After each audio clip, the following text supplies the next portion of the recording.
வணக்கம் மக்களே, ஜோலின் ஜோரா விளாக்ஸுக்கு உங்களை அன்புடன் வரவேற்கிறேன்.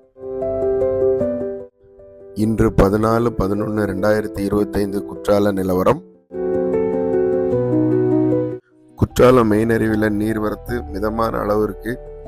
மக்கள் கூட்டம் கொஞ்சம் கம்மியாக தான் இருக்குது. இருக்கிற கூட்டத்துக்கு நல்ல தண்ணி, யாரும் இடிச்சிட்டு இல்லாமல் நல்லா ஃப்ரீயாக நின்று குளிக்கிற மாதிரி இருக்குது. அதே மாதிரி பெண்கள் பகுதியிலையுமே கூட்டம் இல்லை, நல்லா ஃப்ரீயாக தான் இருக்குது. குற்றால பகுதிகளில் அப்பப்போ சாரல் மழை பெய்கிறதுனால இந்த வாரமும் இந்த தண்ணி நீடிக்கும்னு எதிர்பார்க்குறோம். வீக்கெண்ட் பிளான் வச்சுக்கிறவங்க தாராளமாக வரலாம்.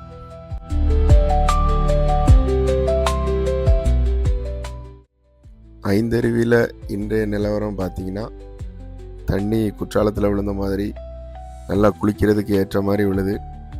கூட்டமே கிடையாது, ஃப்ரீயாக தான் இருக்குது. எல்லா பக்கமும் வெறிச்சோடி தான் இருக்குது.